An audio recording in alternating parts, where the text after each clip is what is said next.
what do we got coming up next? So, you know what? Usually at this point in the show, we bring on a special guest. We've had Founders Life partners. We've had all kinds of people come through.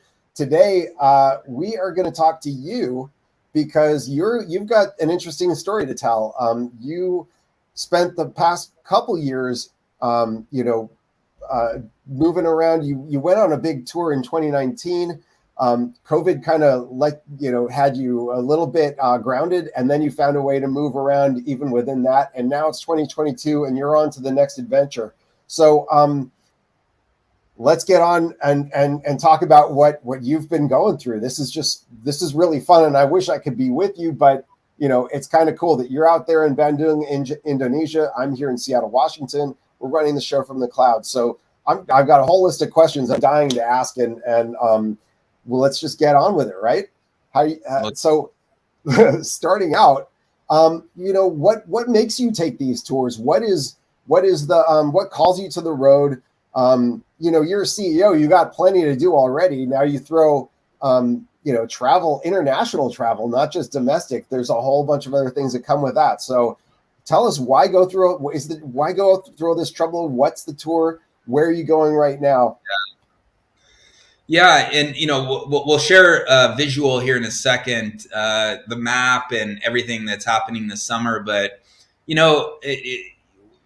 why do I do this?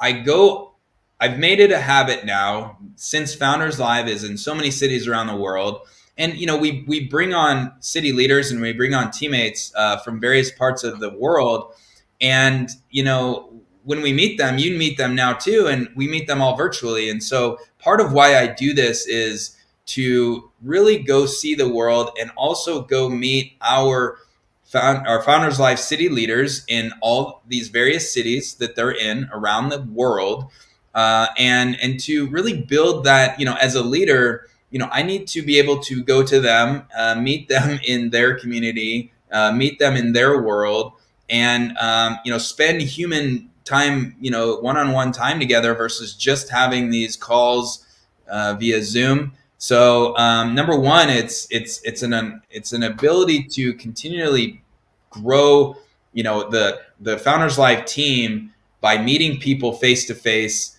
and seeing their world and their life and working with them one-on-one and all that.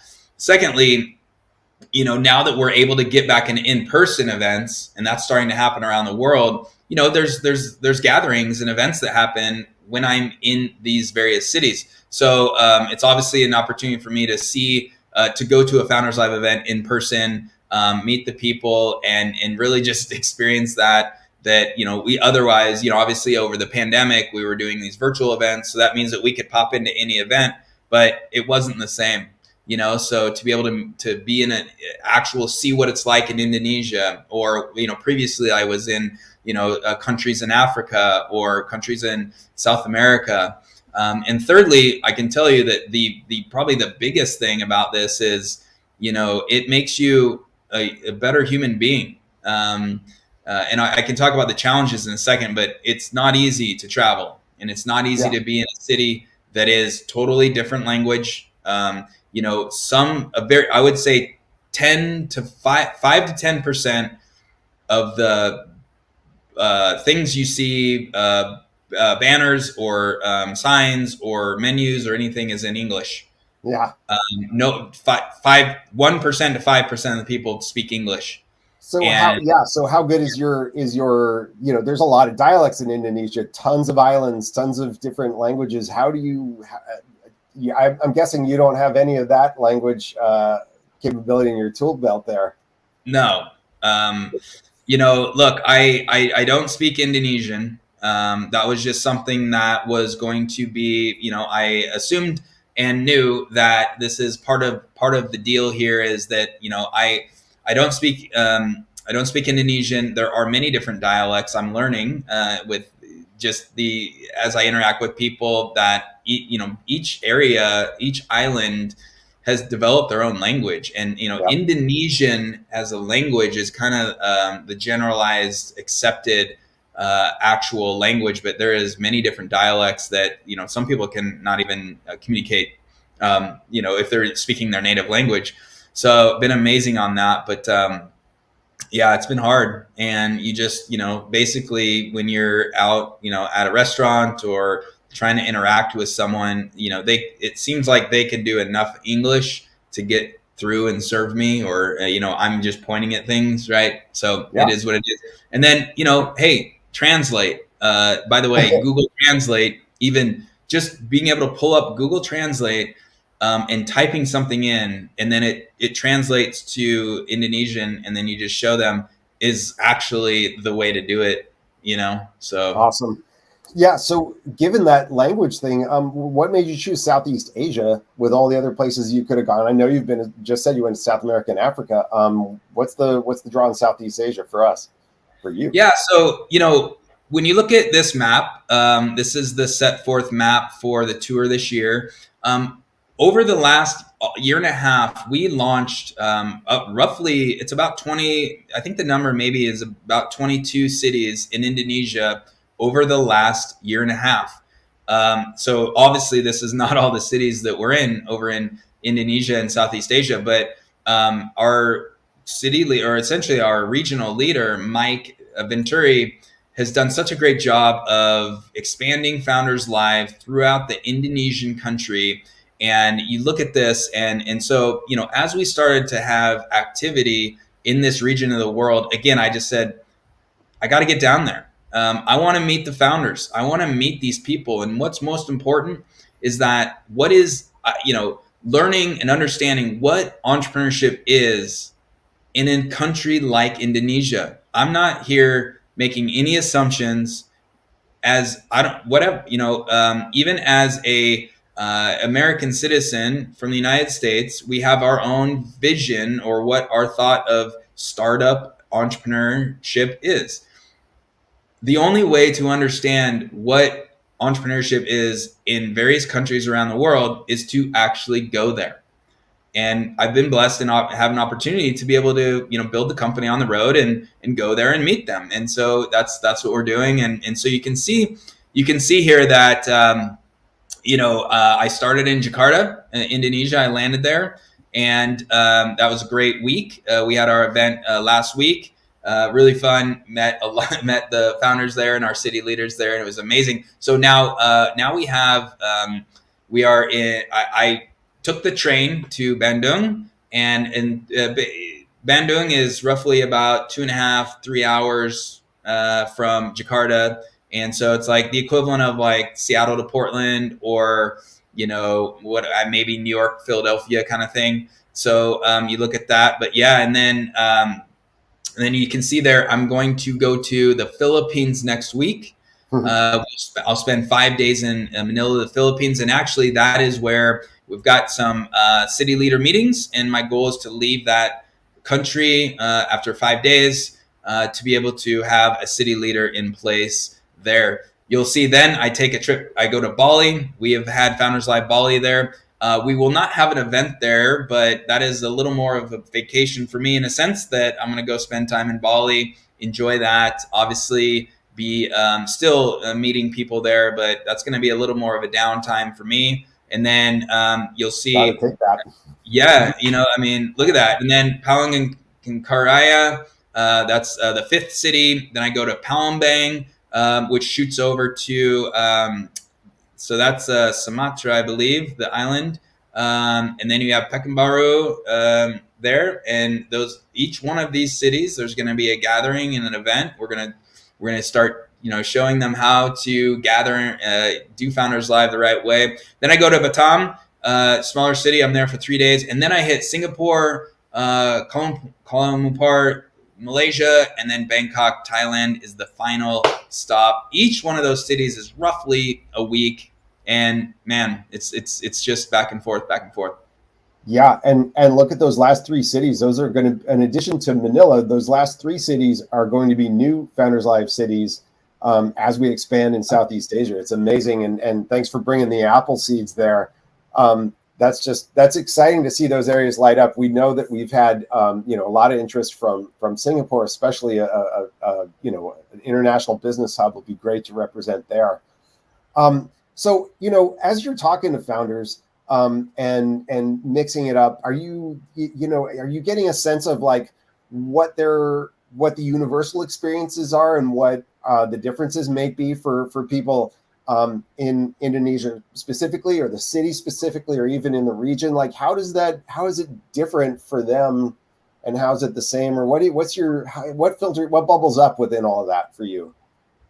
Well, the thing you the thing that you pick up when you travel internationally and visiting different cities and cultures is there's just different norms. There's different ways that cultures and communities go about things. And again, this is part of what I'm doing here is, as a leader of a global organization, it's paramount that I am able to go understand what their culture and experience is.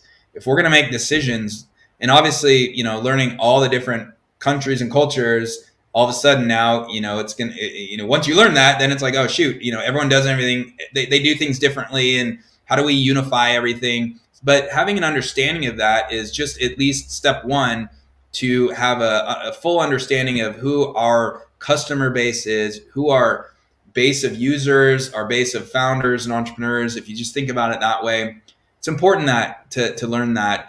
What I've noticed here is that there's less. I don't know what the word is here. I don't know if it's structure, but as we've been planning our events, they're a little they're a little more quickly or thrown together in some ways. Like, hey, we're just going to kind of do it this day. Versus, when you look at the United States, like this Nashville event's been planned for 2.5, 3 months. There's been an Eventbrite page, people are signing up, all that.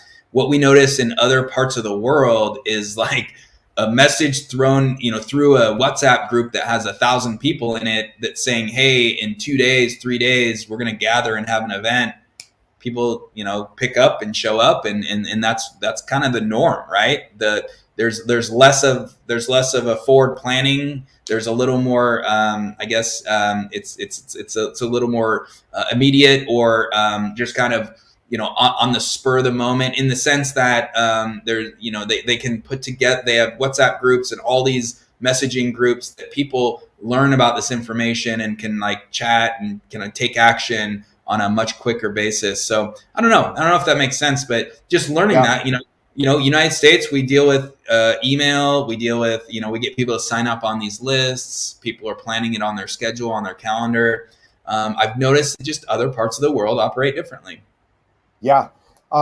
That's really cool, because you're really throwing an emphasis on, listening to your core audience, like in person, and getting that firsthand experience throughout this trip. And we all, as founders, everybody who runs a good company knows that, like, paying attention to the customer's experience, or your internal staff as well. It's not just the customer, it's the people you're working with. So you're getting a good hands-on feel there.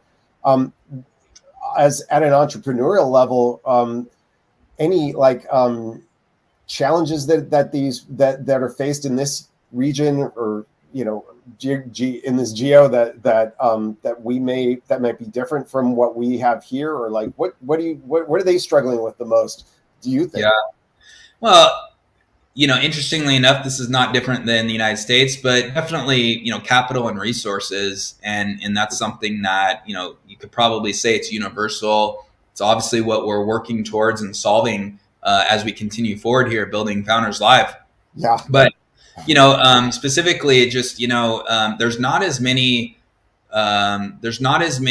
in, especially seed and angel investment groups and opportunities. And just to get that first $50,000, $100,000 check, and that's obviously a different amount of money here versus the United States. But just getting that first, couple 100,000 into the company to get it even, functioning in a level that you can hire people, is not easy. And there's much less of the early stage investors and groups that founders can go to just even get that first opportunity. So obviously I've heard that. Secondly, I think when you look at, again, I don't know what it was like before the pandemic, but we're just now starting to see more events and gatherings and communities starting to pop back up to actually gather in person, network, meet, bounce off each other. When you bounce off each other, good things happen. And so, I'm not seeing a ton of that right now. And obviously now it's starting to come back. So that's one of the things we want to be a part of is really spurring that activity. So I would say those are a few things. Well, that's kind of cool that like, those there's some universality to that. And it's also cool in that like these are things that we at Founders Live are trying to like solve and bring some kind of answer to that to founders everywhere, and that people here can be helped by that same stuff. All right, so one last question that's kind of like, a lengthy question or whatever, long form answer. And then I'm going to hit you up with a couple quick ones. So any lessons, Nick? Like what's any big giant takeaway that you've taken, you've got so far? You're still early in the trip, but anything profound hitting you or anything, just shallow? Like what's your lesson so far?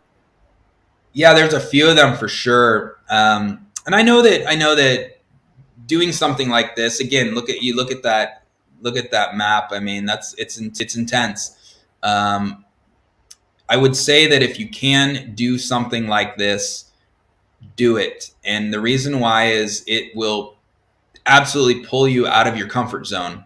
It'll push you to be very, very uncomfortable. And you, it's not just you as a human being, but then you as a leader, you have to grow and you have to figure out ways. You got to survive. You got to solve the daily.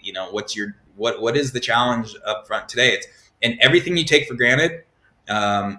Navigating your city, getting in your car, knowing where you're going, understanding basic things, language, what you're ordering, is all gone.